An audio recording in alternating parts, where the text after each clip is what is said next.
como un nuevo sistema de propulsión de los mismos. Para exponernos estas cuestiones, hoy contamos con la amable presencia del doctor Francisco Javier Muñoz Ibáñez, profesor del Departamento de Prehistoria y Arqueología de la Universidad Nacional de Educación a Distancia, quien lleva trabajando en este campo de la arqueología del Solutrense más de 20 años, y alguno más, ¿no?, desde que nos conocemos, centrando su campo de investigación en la evolución tecnológica del instrumental cinegético, de la balística y de la arquería prehistóricas. Otras áreas donde ha centrado su investigación han sido la arqueología experimental y, fundamentalmente, también el arte prehistórico paleolítico.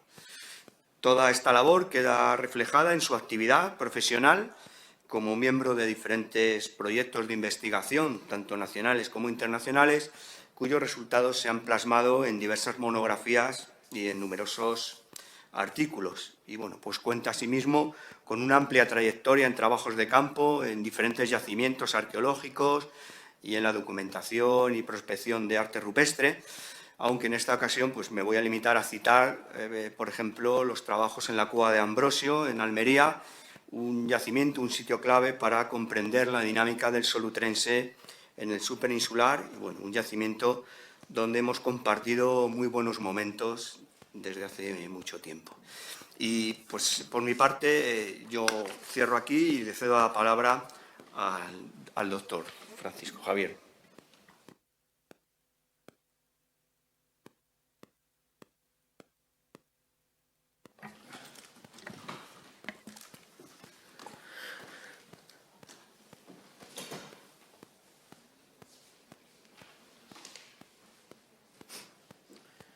Bueno, pues buenas tardes a todos. En primer lugar, agradecer al Museo Arqueológico Nacional la invitación a participar en este ciclo de conferencias y, bueno, las palabras de Juan Antonio, amigos desde hace algún tiempo, ¿no?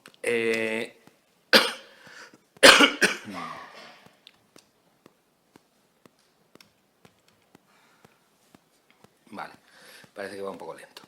Bueno, lo que vamos a hablar aquí esta tarde sería sobre las puntas solutrenses, ¿no?, y qué nos cuentan sobre posibles cambios en las estrategias cinegéticas y en el instrumental que se encuentra que usan los hombres del Paleolítico Superior para cazar, ¿no?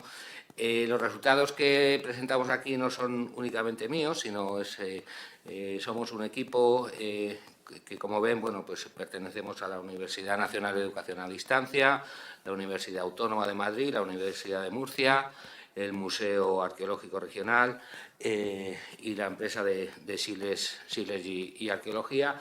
Y algunos de estos resultados pues, se plasman a partir de este proyecto de investigación del MINECO sobre el retoque plano y el retoque abrupto. Aquí nos planteábamos, bueno, pues algunas cuestiones que intentábamos resolver, que era por qué la mayor parte del solutrense, por qué durante la mayor parte del solutrense se abandona la tradición de proyectiles de retoque abrupto y por qué aparecen otro tipo de puntas mucho más grandes, mucho más pesadas, que generalmente, bueno, se realizan con una técnica poco utilizada hasta entonces y poco utilizada posteriormente, que será este retoque plano invasor y en la mayoría de los casos bifacial, ¿no? Nos planteábamos que la aparición de estas primeras puntas podría estar en relación con la aparición del propulsor en Europa occidental, de las puntas de cara plana, las hojas de laurel, que luego veremos, y cómo la evolución que se produce a lo largo del solutrense podría dar lugar a la aparición del arco y la flecha también aquí en el continente europeo. ¿Vale? Tenemos algunos prototipos de puntas, como las puntas de aletas y pedúnculo, que tenéis, las puntas de aletas y pedúnculo, que desaparecerán después del solutrense y tardaremos algunos miles de años en volverlas a ver a partir del Neolítico, en donde ya se sabe fehacientemente que son puntas de flecha, ¿no? Entonces, bueno, la principal cuestión sería saber por qué se abandona el retoque abrupto de estos proyectiles del Solutrense, del Paleolítico Superior inicial, y por qué vuelven otra vez en el Magdaleniense, y si estas puntas del Magdaleniense serían más eficientes desde el punto de vista cinegético, ¿no?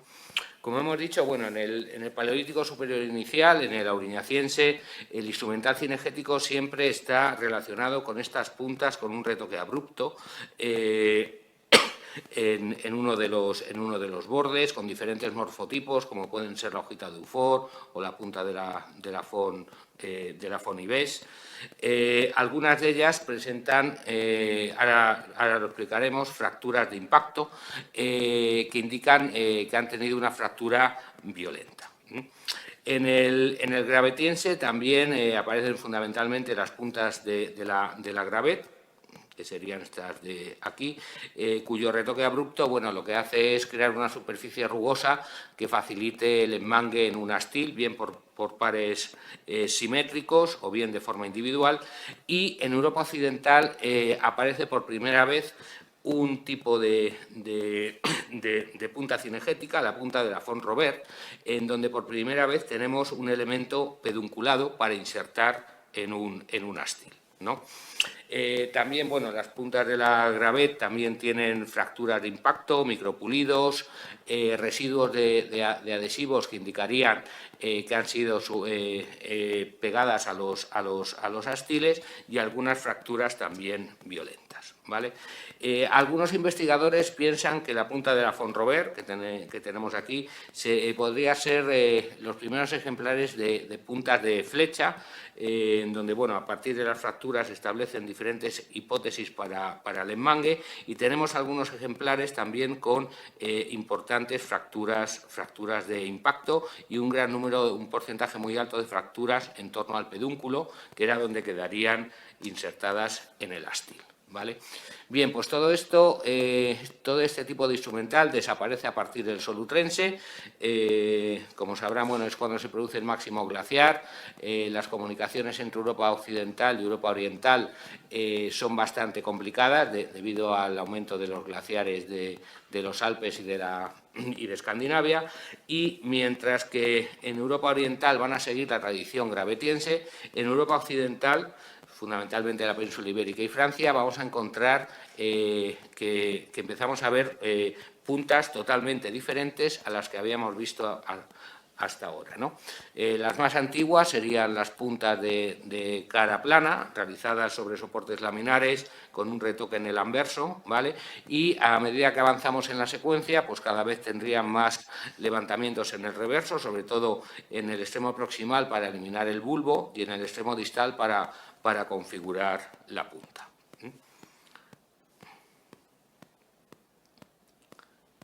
No sé si esto carga o no carga. Bien, rápidamente estas puntas de cara plana se van a transformar en proyectiles ya característicos del Solutrense, con un retoque plano, invasor y bifacial, con morfologías, en la mayoría de los casos, con la forma de una hoja de laurel, aunque encontraremos también otras con bordes rectilíneos, ¿no? Entonces tenemos que desde hace aproximadamente 42.000 años en Europa Occidental y también en el Mediterráneo Oriental, el instrumental cinegético está basado en estos proyectiles de retoque abrupto, y hacia el 22.500 aproximadamente esto en Europa Occidental cambia totalmente, ¿no? Entonces, nos planteábamos si estos nuevos tipos de puntas de proyectil podrían responder a nuevos sistemas de propulsión, ¿no? Es decir, a la aparición del propulsor. Los propulsores más antiguos datan del Solutrense superior, pero se han conservado únicamente aquellos elementos realizados en asta de cérvido, que son los que se conservan en el registro arqueológico, pero muy probablemente muchos de estos elementos se realizarían en madera, ¿vale? Por ejemplo, en el Mediterráneo de la península ibérica no hay ningún resto de propulsor, pero nadie podría imaginar que los grupos solutrenses de Andalucía o del Levante o de Cataluña no conocieran este tipo de instrumento, ¿no? Aquí tenéis un fragmento de propulsor del Solutrense superior, en este caso del Eplacar también, en este caso completo, ¿no? Con este rebaje para mangarlo a un vástago de madera más largo. Y aquí en la península ibérica, pues uno de los más antiguos sería el que procede de la Cueva del Castillo, también del Solutrense superior. Y aquí, bueno, pues podemos observar que la mayor parte de los elementos datarían de este Solutrense superior y magdaleniense. Bien, vamos a ver qué pasa en otros territorios muy diferentes cuando aparecen este tipo de proyectiles. Por ejemplo, en Norteamérica tenemos las culturas de Folsom y Clovis, con estas puntas foliáceas, también bifaciales, con retoque plano, en este caso con un adelgazamiento del extremo proximal para facilitar el enmangue en el astil, igual que los proyectiles Folsom, que en este caso pues ese rebaje llega prácticamente hasta el extremo distal de la pieza, ¿no? Datados entre 12.000 y 13.000 años estos conjuntos. Bien, pues en Norteamérica los restos más antiguos de propulsor, en este caso en asta de ciervo, estarían datados en torno a los 12.000 también, en este caso este gancho de propulsor de Florida. Y también, por ejemplo, este otro gancho de propulsor en asta de ciervo, también del Paleoindio antiguo, con fechas similares. Si nos vamos a otros... también algunos elementos óseos que tradicionalmente se han dado como azagallas en estos dos tecnocomplejos, el Folsom y Clovis, es muy probable que algunos de ellos responderían a ganchos de propulsor realizados en asta de cérvido, estos ganchos, y que posiblemente formarían parte de estos elementos y no serían azagallas como tal. Nos vamos a un sitio totalmente opuesto, Australia, a Saúl. Tenemos que Homo sapiens llega a esta plataforma continental en torno a hace 60.000 años. Lleva una industria lítica tecnológicamente bastante pobre, muy probablemente porque buena parte del instrumental estaría realizado en otros materiales como bambú o como madera, pero hacia el 6.000 aproximadamente empezamos a encontrar también este tipo de proyectiles, ¿vale? Las denominadas puntas Kimberley, hay muchos subtipos con este retoque plano, invasor y bifacial también, como ven, y justamente hacia el 6.000 es cuando aparecen los primeros propulsores en Australia, que se mantendrán su uso por los aborígenes hasta prácticamente la actualidad. Entonces, bueno, pues tenemos que siempre que aparecen este tipo de proyectiles, o en muchos casos, está asociado con la aparición del propulsor. Bien, desde finales del Solutrense medio empezamos a encontrar en estas puntas bifaciales modificaciones en el extremo proximal para facilitar su enmangue y que puedan ser enmangadas en astiles de un diámetro menor, ¿vale? Son las denominadas hojas de laurel pedunculadas, bien con un pedúnculo lateral, como ven aquí, o con un pedúnculo central, ¿vale? Eso implicaría una reducción en el diámetro de los astiles.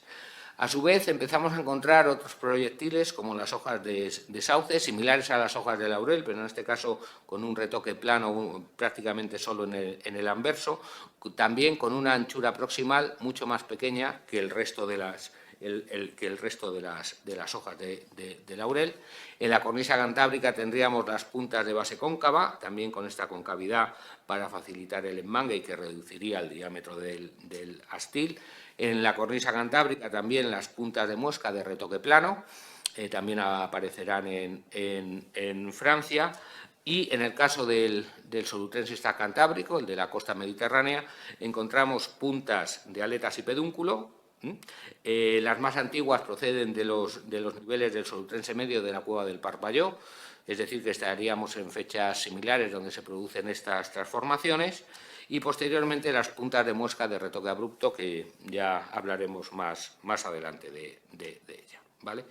Entonces, también nos planteamos que si a partir del 19.000 aproximadamente se empiezan a producir estas modificaciones en los sistemas de enmangue de las puntas a los astiles, es probable que estos nuevos sistemas de enmangue respondieran a nuevos sistemas de propulsión. Si nos vamos de nuevo a Norteamérica, en el arcaico, en Norteamérica tenemos la suerte de contar con documentación escrita de los primeros europeos que llegan y podemos saber qué tipos de puntas se usaban para propulsor y qué tipos de puntas se usaban para arco, ¿vale? Tenemos estas grandes foliáceas características de Clovis y Folsom, y cuando llegamos al arcaico, vemos cómo se produce una reducción en el tamaño de las mismas y también estas modificaciones en la zona proximal para el enmangue. Este tipo de puntas del arcaico, ¿vale? de los inicios del arcaico, estas morfologías son las mismas que se van a usar hasta época histórica, y con el cambio climático, pues esto está repetido. Con el cambio climático, muchas zonas glaciares que se van derritiendo nos regalan en algunos casos estos elementos. Esta es una punta completa enmangada que se encontró en este glaciar de la Columbia Británica, ¿vale? Que responde a las mismas tipologías que las puntas del arcaico de Estados Unidos. Bien, pues para intentar resolver en parte estos problemas, hemos analizado una serie de puntas procedentes del yacimiento de la cornisa cantábrica, en el caso de Asturias, de la Viña, el Buxu, Cueto de la Mina y Jonín, en el caso de Cantabria, Chufín, Altamira, Morín y Ruso, y en el caso del País Vasco, Antoliña, Bolincova y Advitarte 4. ¿Vale? En total hemos analizado cerca de 400 puntas, tanto de cara plana como hojas de laurel, como base cóncava o puntas de mosca. Nos centraremos en este caso, por no aburriros mucho, en lo que serían las hojas de laurel y las puntas de base cóncava. Las hojas de laurel se realizan habitualmente sobre soportes laminares, algunas con lascas, sobre núcleos bipolares para obtener soportes rectilíneos, y están realizadas sobre todo en Chile, salvo en Asturias, donde hay un uso intensivo de la cuarcita de grano fino. Estas serían las medias de longitud, anchura y espesor comparadas con las puntas de cara plana. ¿Vale? Vemos que son proyectiles que son más largos, algo más anchos, de espesor similar.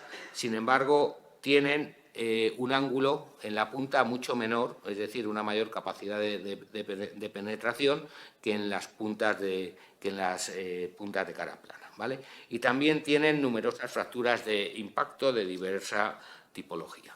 Aquí, por ejemplo, bueno, pues tenemos una hoja de laurel de la Viña, realizada sobre lasca. En este caso, en Cueto de la Mina, una hoja de laurel únicamente con retoque, en el anverso, debido a que el soporte es muy plano, no necesitan adelgazar el reverso con estas extracciones. O una hoja de sauce de Altamira. Las hojas de sauce, en líneas generales, en el Cantábrico son escasas, y muchas de ellas aparecen en proceso de fabricación. No aparecen acabadas.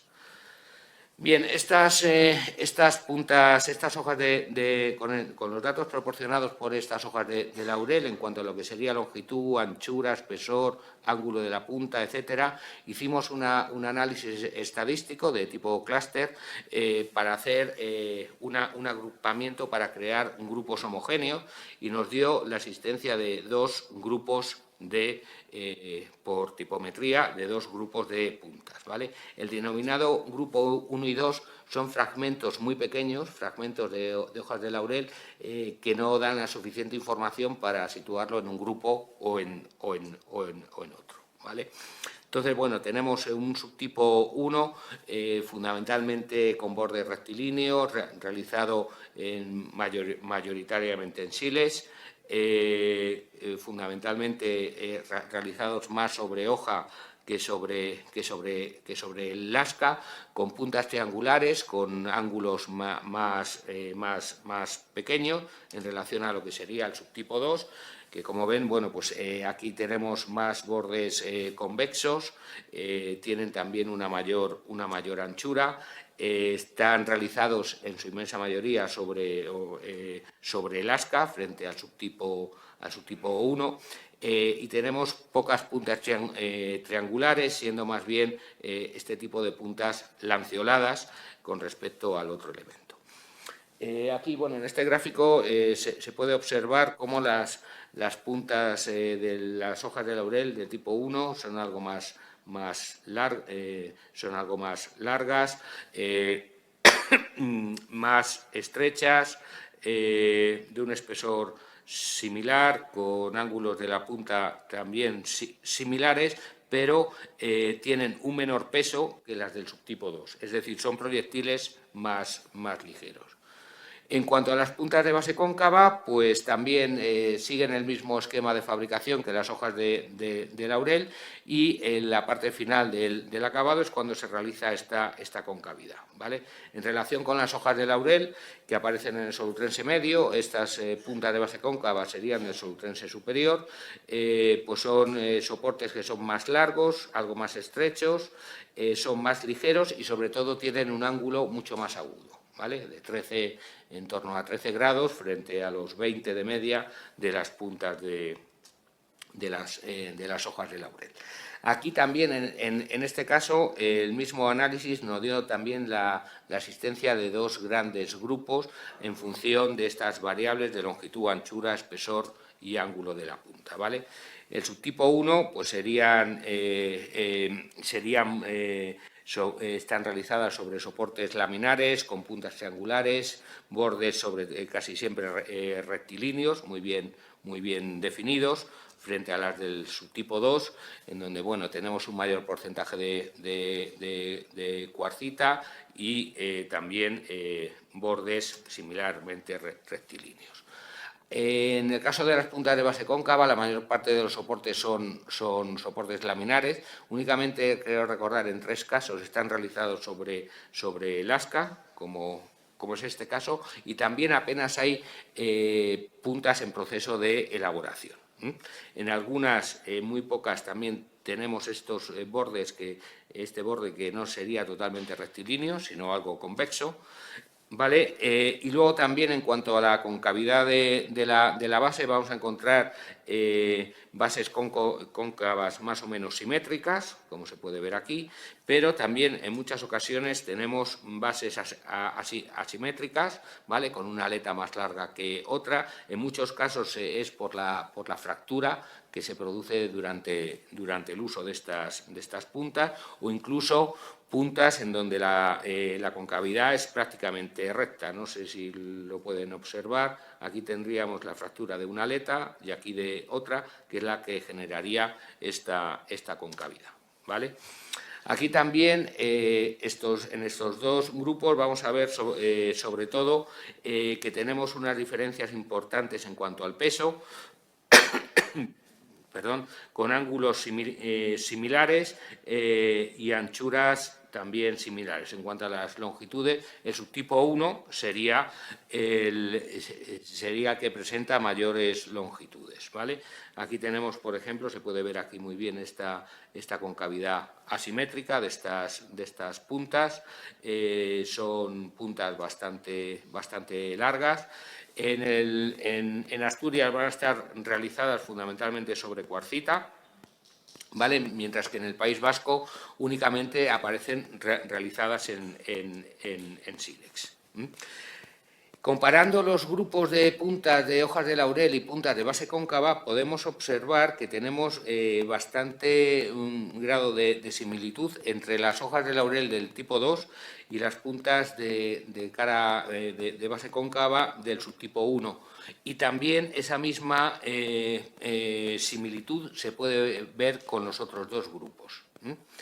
Esto, bueno, casi todas presentan fracturas de impacto en un porcentaje bastante alto, aunque sobre todo van a ser, como ven, las hojas de laurel del tipo 1 y las puntas de base cóncava del tipo 2. Bien, estos serían, desde el punto de vista macroscópico, pues luego hemos hecho también análisis microscópico, los tipos de fracturas que serían características de un impacto violento y que en muchas ocasiones solo se podría explicar por el uso del arco, ¿vale? Tenemos lo que se denomina fractura burinoide o burinante, donde la punta recibe un impacto lateral, como si fuera un golpe de buril, ¿vale? Y entonces se genera esta superficie con un ángulo casi de 90 grados, como sería el de un buril. Luego tenemos la fractura en lengüeta, que presenta unas lengüetas en torno a 1 o 2 milímetros, en donde la punta, en el momento de penetrar, se encuentra con un objeto que no puede penetrar y se parte por flexión. Y luego tendríamos las fracturas más características, que serían de levantamientos en anverso y en reverso.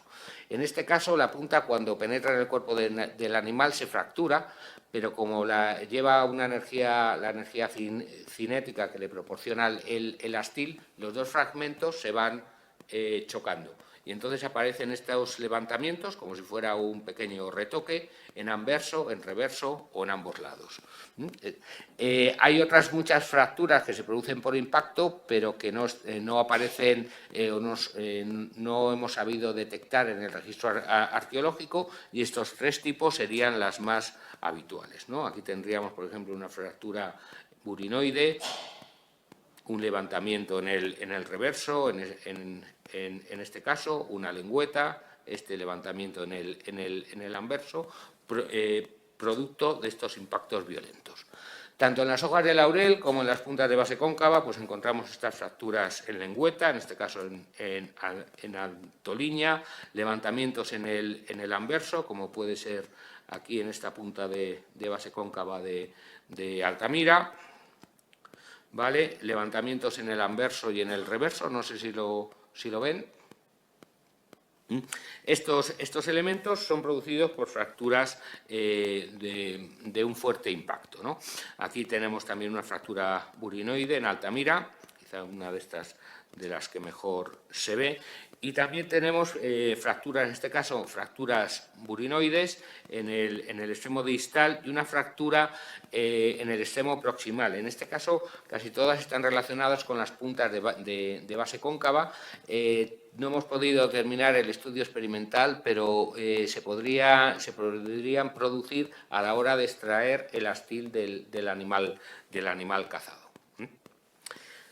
Bien, entonces tenemos que estas puntas foliáceas del solutrense cantábrico se pueden agrupar en dos grandes conjuntos, ¿vale?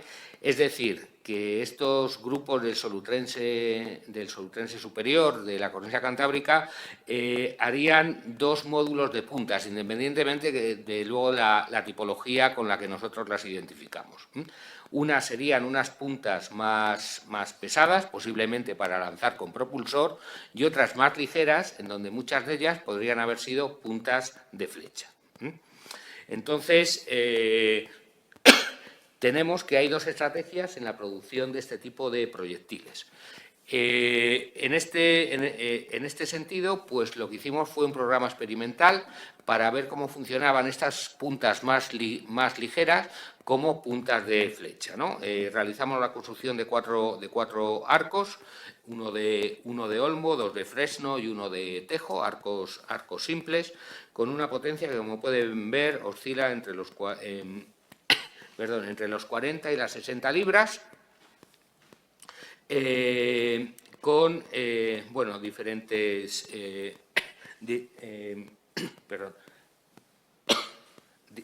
diferentes tipos.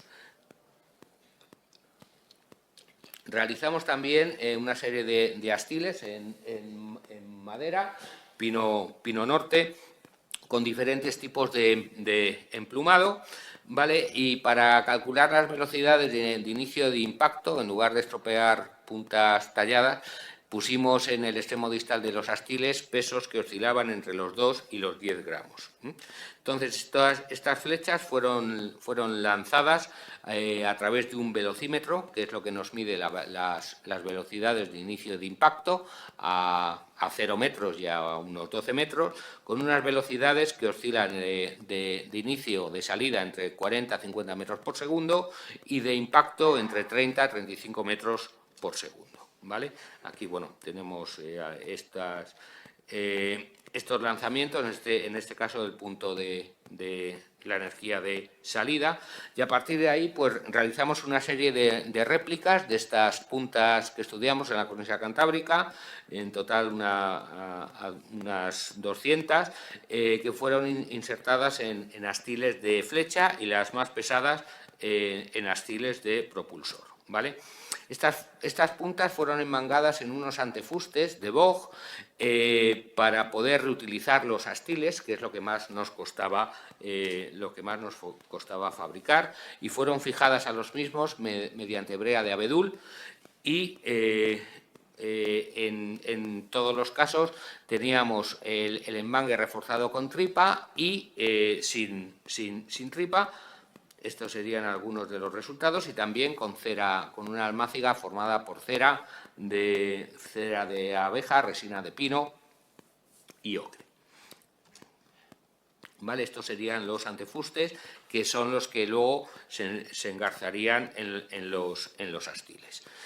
Para los lanzamientos usamos unos ciervos que previamente habían sido abatidos, porque, bueno, por el control de poblaciones en cotos de caza, y los montamos en esta superficie, ¿vale? Para realizar los lanzamientos. Los animales habían sido previamente cazados, y nada más que son cazados antes de que empiece el rigor mortis, empezamos la experimentación, y todos los disparos también fueron grabados con cámara ultra rápida para ver cómo eran las diferentes trayectorias de las flechas. Bien, empezamos a ver que la mayoría de estas puntas funcionan bien como puntas de flecha. Estas puntas más ligeras, con buenos impactos sobre los blancos, ¿vale? En algunos casos, algunas que son más pesadas, sí que creaban heridas grandes que el astil era incapaz de taponar, con lo cual, si no se acertaba algún órgano vital del animal, este moriría desangrado y se podría seguir el rastro. En algunos casos, con las más pesadas como puntas de flecha, como se puede ver, aquí tenemos el pedúnculo, la capacidad de penetración no era suficiente para cazar al animal, pero estamos hablando de penetraciones de los astiles que van entre los 7 y los 15 centímetros, capaces de alcanzar órganos vitales.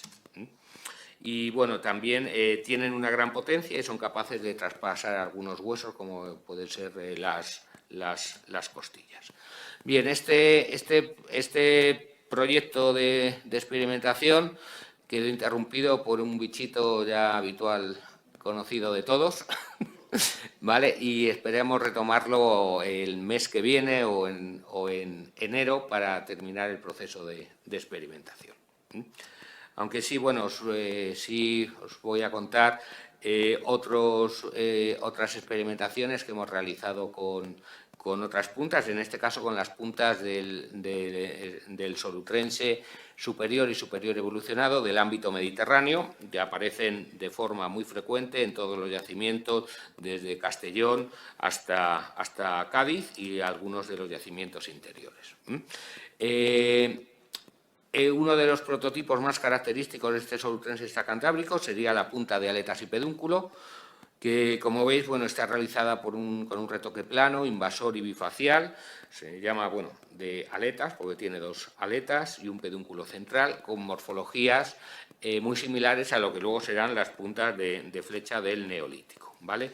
Estas aletas pueden tener forma de gancho, lo que facilitaría que no se desprendieran del animal una vez que penetrara, formas triangulares o formas en ángulo recto, que posiblemente se debe a la fractura de estas aletas triangulares en forma de gancho y cómo se van a reparar estas puntas. Aparecen por primera vez en la cova del Parpalló, en Gandía, en Valencia, las excavaciones realizadas por Luis Pericot entre 1929 y 1931. La primera punta aparece en 1930 y, bueno, cuando se encuentran este tipo de proyectiles, Pericot piensa que vienen de niveles superiores porque hasta ahora en ningún momento en el Paleolítico Superior había puntas de este tipo, ¿no? Entonces, bueno, pues dijo en valenciano ¿qué demonios es esto? Y ya pues se quedó con este apelativo, ¿no? Y los obreros cada vez que encontraban una decían que habían encontrado un demonio. Y ya, bueno, pues se comprobó que efectivamente estaban en estratigrafía correspondiendo a los niveles del Solutrense superior y en menor medida del Solutrense superior evolucionado. Cuando Pericot publica la monografía de este yacimiento, se empiezan a producir revisiones de yacimientos solutrenses franceses, de excavaciones antiguas, donde empiezan a aparecer puntas, no en gran número, son escasas, pero son puntas también de aletas y pedúnculo. Eso nos está hablando de que, a pesar del máximo glaciar, sí que hay contactos entre grupos de Europa occidental. No lo vamos a ver ahora, pero, por ejemplo, hay bastantes puntas de muesca en la cornisa cantábrica que corresponderían al morfotipo de punta de muesca de retoque abrupto característico del Mediterráneo, ¿no? Bueno, el enmangue de estas puntas pues sería fácil de intuir, ¿no? El pedúnculo se insertaría en un astil. Entonces, bueno, para saber si funcionaban como puntas de flecha realmente, lo que hicimos fue unas réplicas en resina, ¿vale? Con la misma morfología, que llevaban el mismo peso que las producciones arqueológicas, que los materiales arqueológicos, ¿vale? Se realizaron o se introdujeron en astiles de cedro con este rebaje para insertarlo, y también un emplumado con plumas de buitre, tanto de 2 plumas como de 3 plumas, de tal forma que luego fueron fijadas a los astiles con una almáciga también de cera de abeja, resina de pino y ocre como aglutinante. La resina de pino es un gran pegamento, pero es muy quebradizo. Entonces, al incorporarle la cera de abeja, le da suficiente elasticidad para que no se fracture. Bueno, esto es cómo quedarían estas puntas. Posteriormente, el enmangue se reforzó con tripa fresca y, una vez que se seca, pierde volumen y queda totalmente pegado al astil, ¿vale? Para los lanzamientos experimentales se usaron una réplica del arco de Homelgard, del Mesolítico danés, de 40 libras de potencia, y 2 arcos de 40 y 50 libras, Longbow, modernos. Y para medir las velocidades fuimos a la galería de tiro de la Policía Científica, en donde la flecha pasaba a través de estos medidores y recogíamos las velocidades, ¿vale? Para que la apertura del arco fuera siempre igual, pues montamos el arco en un bastidor para que la apertura de la cuerda tuviera siempre los mismos centímetros y, por lo tanto, imprimiera la misma potencia. Entonces, bueno, tenía que pasar por estas 2 células, que son las que miden las velocidades. En general, bueno, pues vimos que las velocidades de inicio oscilarían entre los 37, 35 metros por segundo para el arco la réplica del de Homelgar, de 40 libras, y luego, lógicamente, el laminado de 50 tendría más potencia. Para que se hagan una idea, la velocidad inicial media de los arcos del Mesolítico también oscila entre los 30 a los 35 metros por segundo en aquellos arcos en los que se ha hecho una réplica y se han podido disparar, ¿vale? Una vez comprobado que desde el punto de vista balístico estas puntas de aletas y pedúnculo eran viables para ser puntas de flecha, lo que hicimos pues, fue unas réplicas del material arqueológico experimental, estas con dimensiones similares a las del registro arqueológico. ¿Vale? Lo usamos también en astiles, en este caso con tres plumas equidistantes. El número de plumas resta velocidad a la flecha, pero también le da una mayor estabilidad direccional durante el vuelo. Es importante, pues lo sufrimos en carne propia, antes de mangar estas puntas hay que dejar romo el pedúnculo para eliminar todo el filo, porque si no... luego nos pasa esto, cuando se produce el impacto nos pasa esto.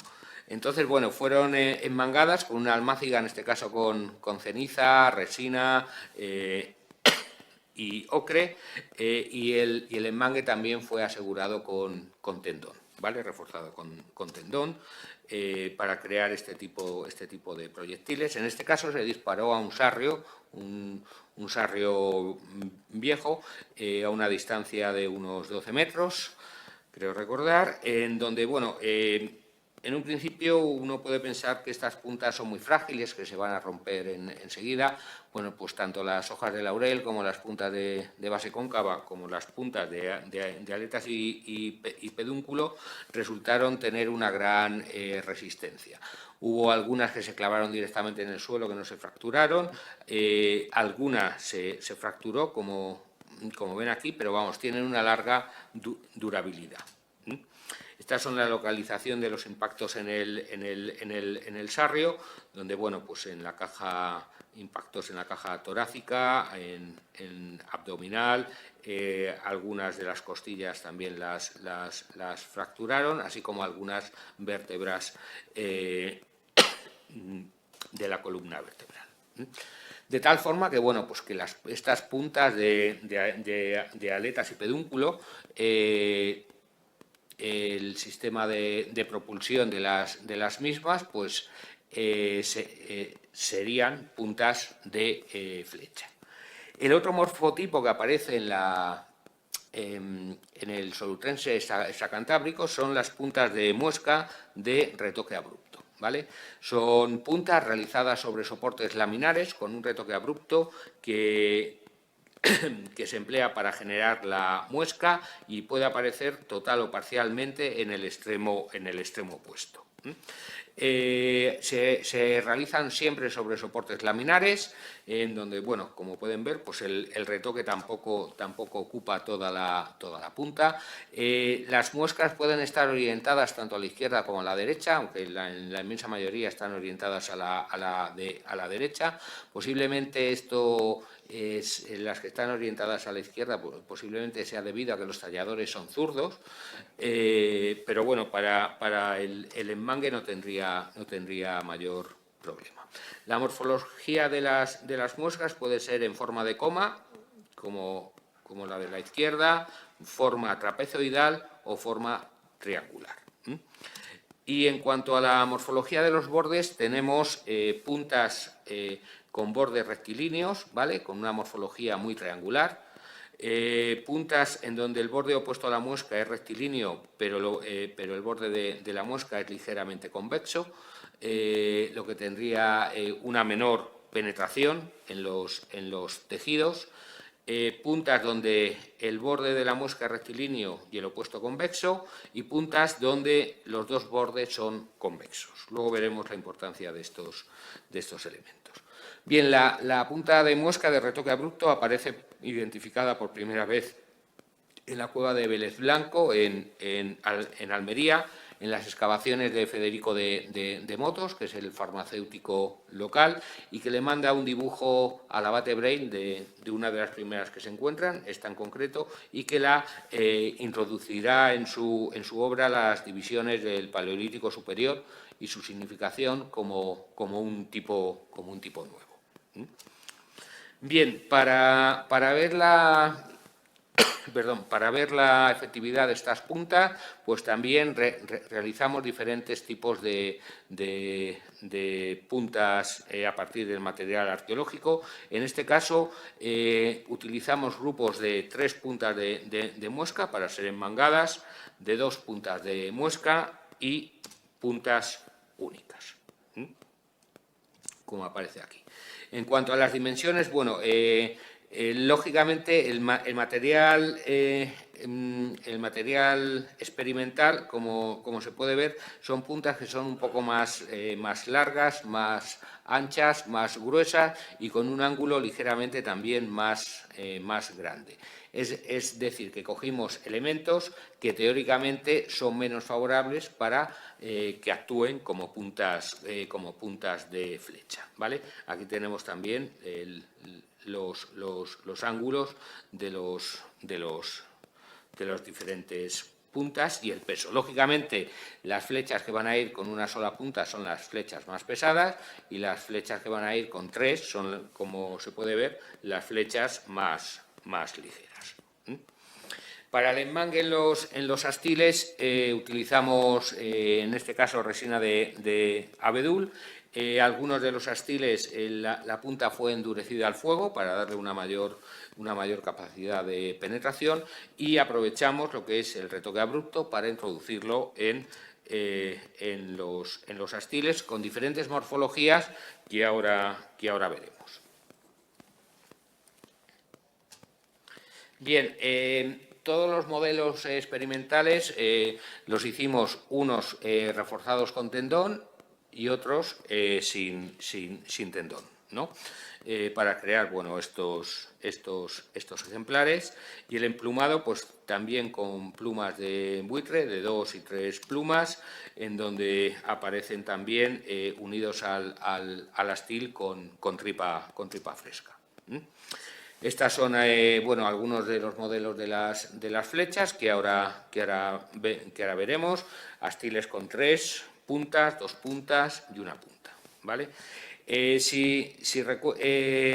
un primer momento, bueno, pues optamos por diferentes modelos, pero para quedar bien he traído solo los que funcionaron.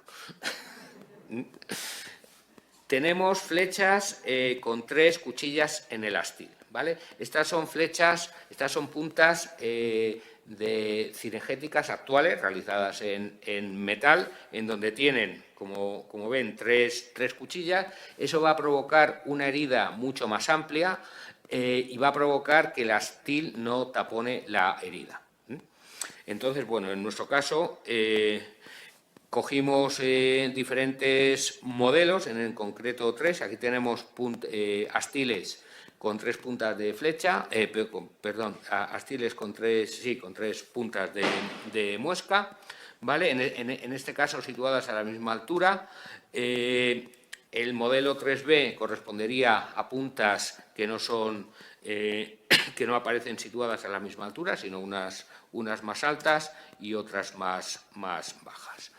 El modelo de astiles con dos puntas, pues se corresponde también a puntas de flecha usadas en la actualidad en arquería cinegética, ¿vale? Con dos cuchillas en el astil. También, sobre todo, bueno, en momentos posteriores, en momentos magdalenienses, tenemos algunas hojitas de dorso y puntas de muesca de retoque abrupto o algo parecido a puntas de muesca de retoque abrupto recuperadas en algunas azagallas, y también en programas experimentales con azagallas y hojitas de dorso, pues tenemos que este modelo de 2 hojitas de dorso sobre la azagaya, estas azagallas acanaladas, son también muy eficaces desde el punto de vista experimental en diferentes estudios experimentales que se han hecho poniéndolas 1, 2 o 3, ¿vale?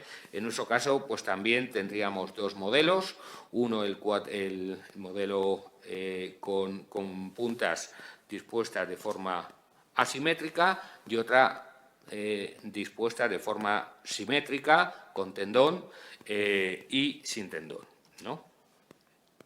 Y aquí, bueno, pues este modelo también con puntas distribuidas a lo largo del astil, del astil de la flecha.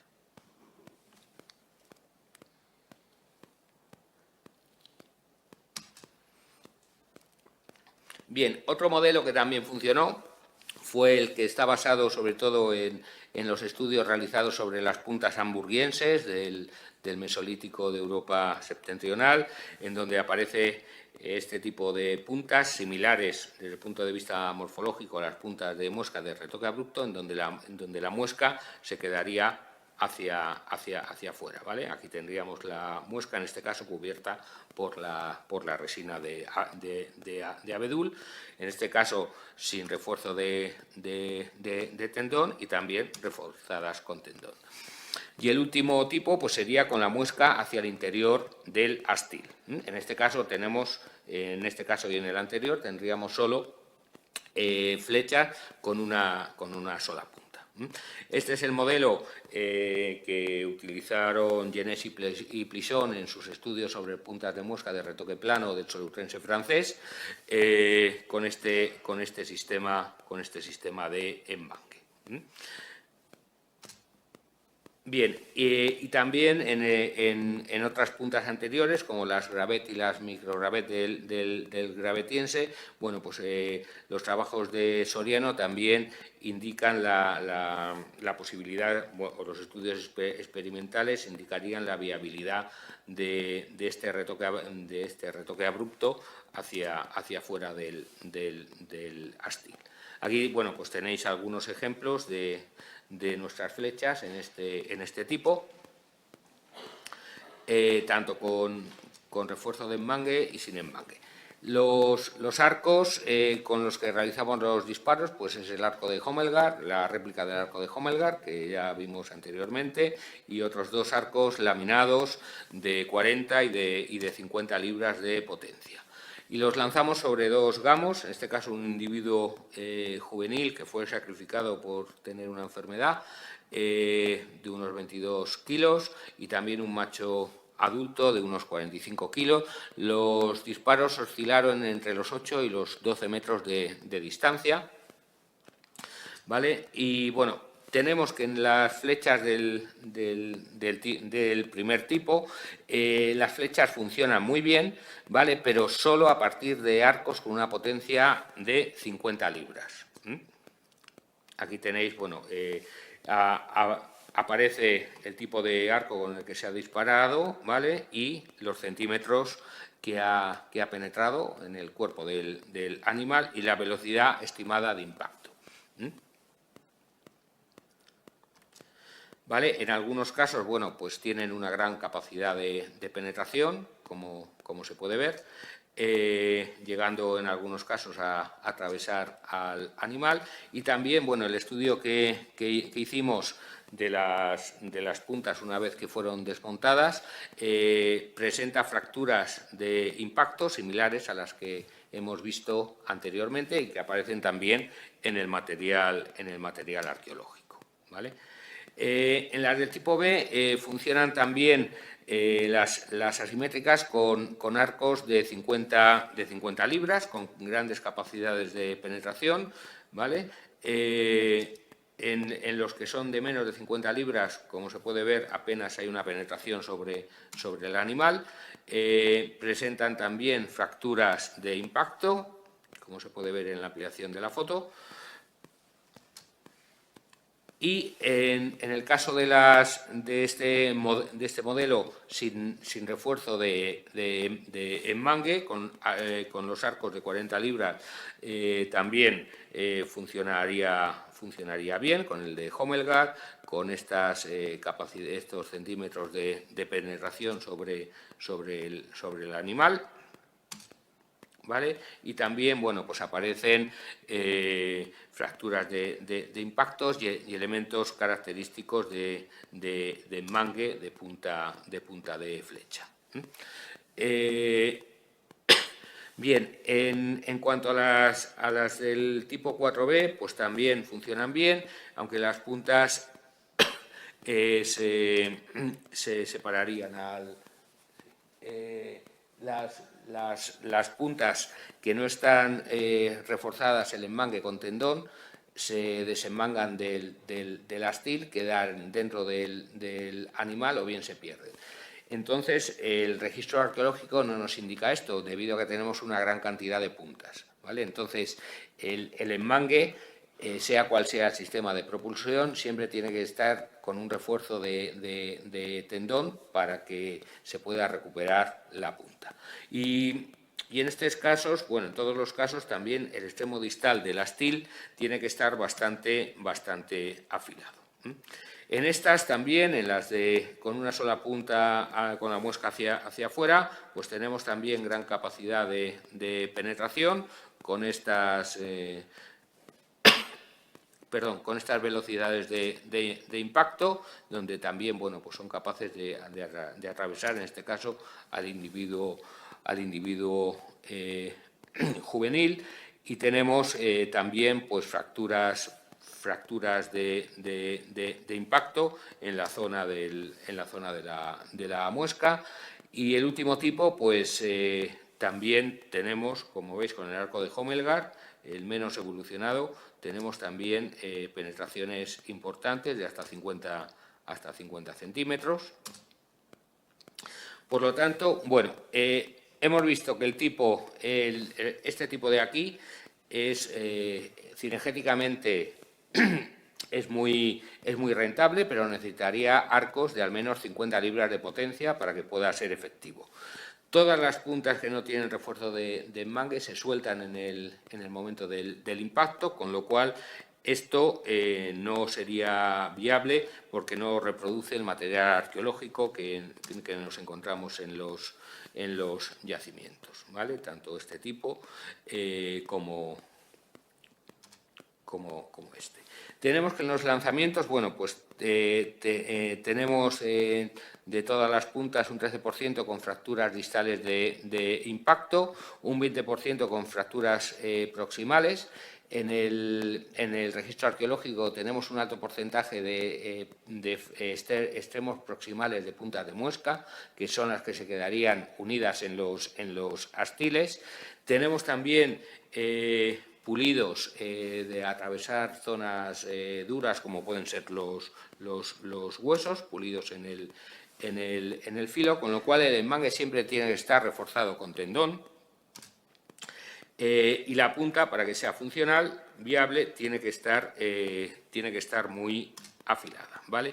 También nos dimos cuenta, sorprendentemente, que las puntas endurecidas al fuego, que en teoría deberían ser más duras, son las que menos resistentes son a los impactos.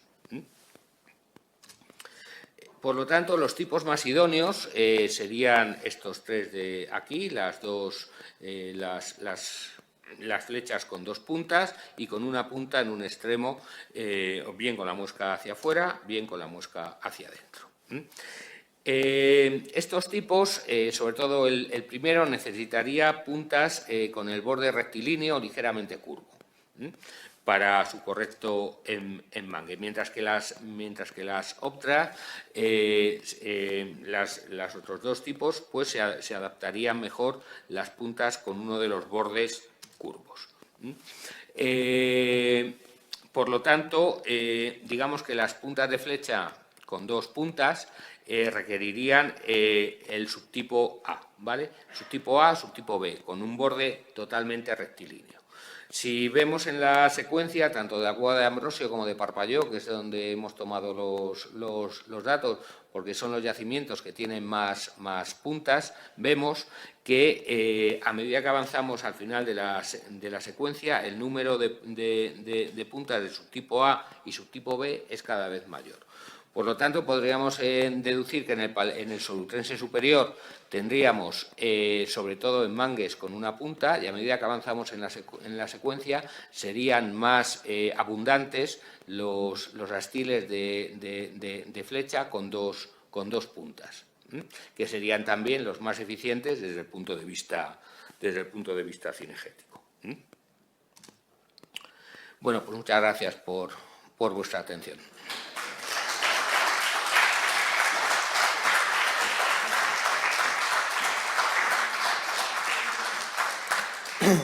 Bueno, pues muchas gracias, Paco, por tu presentación. Y ahora, pues si no te importa, vamos a abrir un turno de preguntas por si hay alguien del público que está interesado en hacerte alguna cuestión. ¿Alguien tiene alguna pregunta?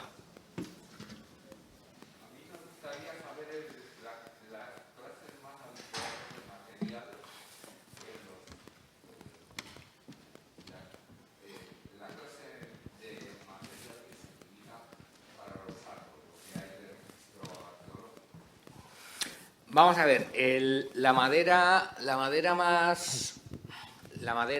mejor para los arcos serían los arcos de tejo.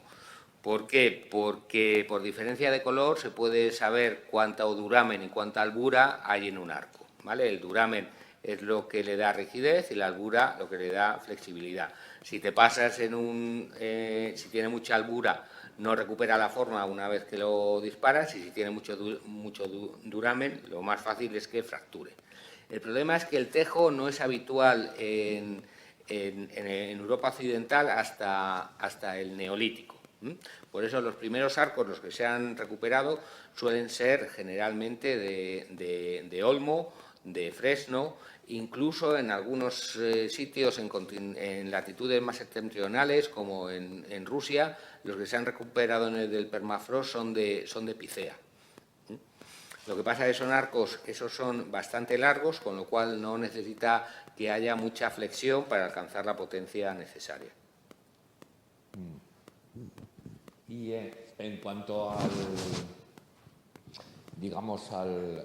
al material utilizado como cuerda. De eso no, lamentablemente no queda nada en el registro arqueológico. Tenemos por estudios de pueblos primitivos subactuales que usan todavía arco, pues en algunos casos son tendones trenzados. En el caso de los inuit, creo recordar que usan también tripa de ballena, puede ser lino también, fibras vegetales.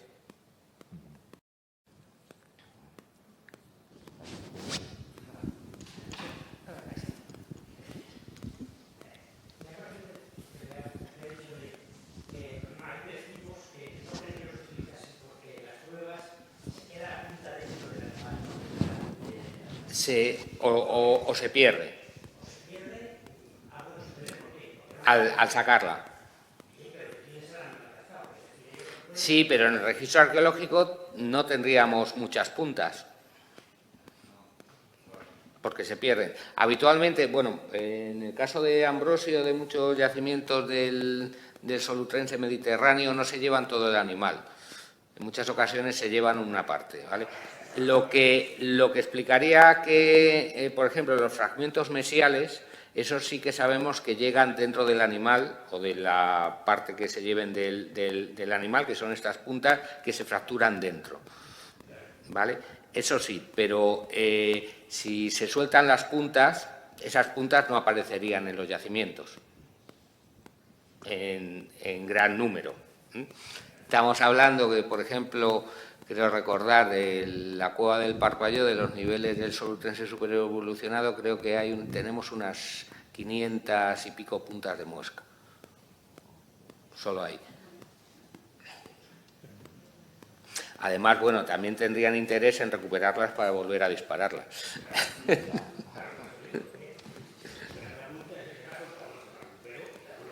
No, pero si se queda dentro del animal, no. Si no te llevas esa parte, vamos, precisamente.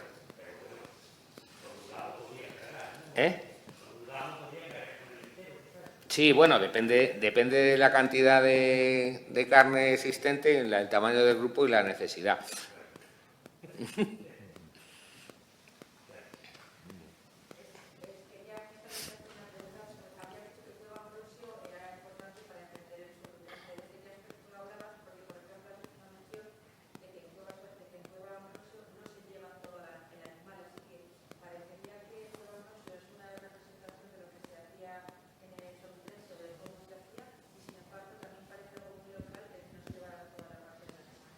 No, pero eso, o sea, que no se lleven, o sea, eso te lo dan los estudios zoológicos, donde encuentras diferentes especies, en donde tienes una mayor representación de unas partes anatómicas o que no existen determinadas partes anatómicas. Eso te indica que no todo el animal se lo llevan al yacimiento.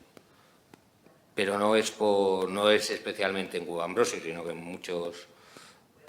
muchos yacimientos se produce eso. ¿Y has llegado a alguna conclusión de por qué durante la mayor parte de su uso se abandona el tema de los proyectiles de retoque abrupto? Pues bueno, estamos todavía en fase experimental, pero probablemente el propulsor sea más efectivo con puntas más pesadas que con puntas más ligeras, en cuanto a capacidad de penetración y daño que se le puede hacer al animal, por lo tanto un mayor éxito en la caza.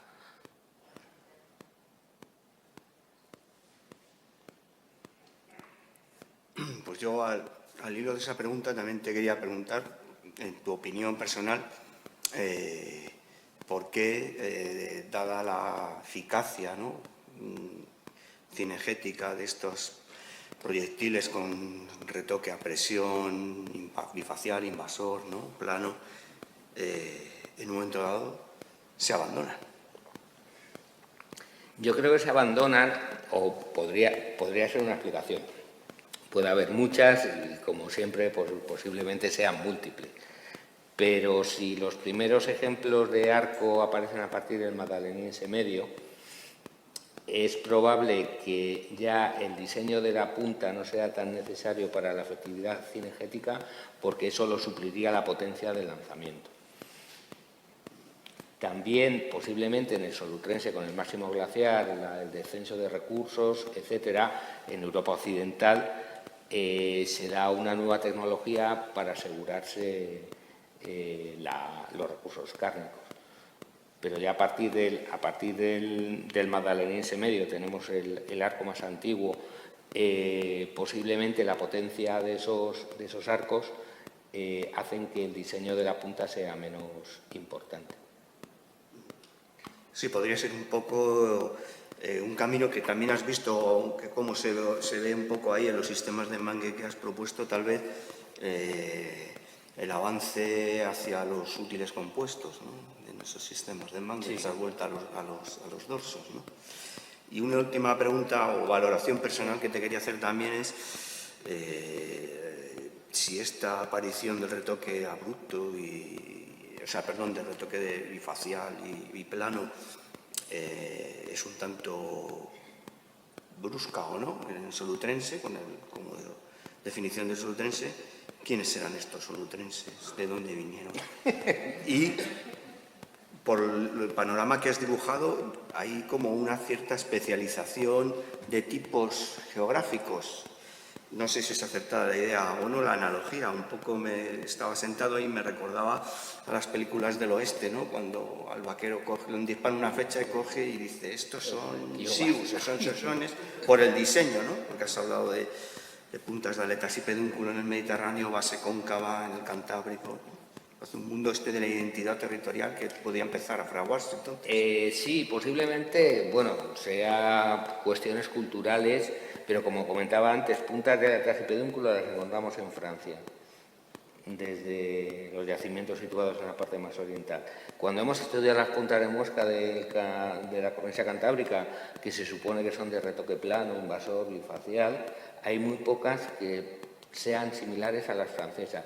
Y hay muchas, un porcentaje relativamente importante, que te lo encuentras en Parpalló o Ambrosio y dices, esto es una punta de mosca de retoque abrupto. O sea que sí hay contactos, pero posiblemente también, a lo mejor por el tamaño de las presas, también a lo mejor llegan a otras soluciones.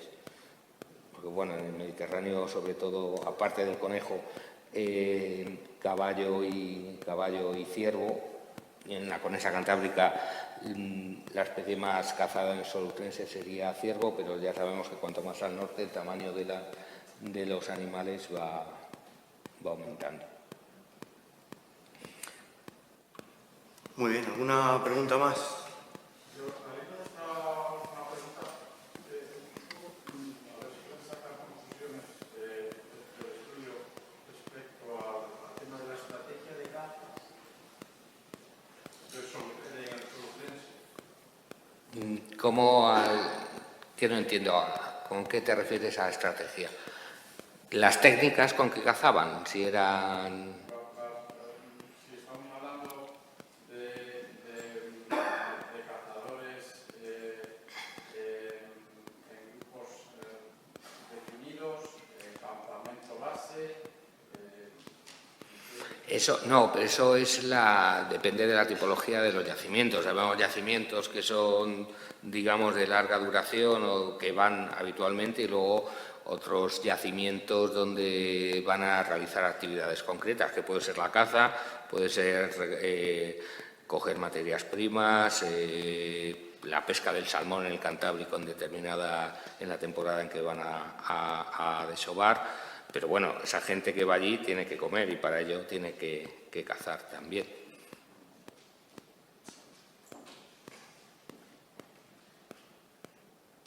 Muy bien, pues si no hay más preguntas, pues cerramos aquí el acto de hoy. Agradeciéndote otra vez tu presentación. Y a vosotros vuestra presencia.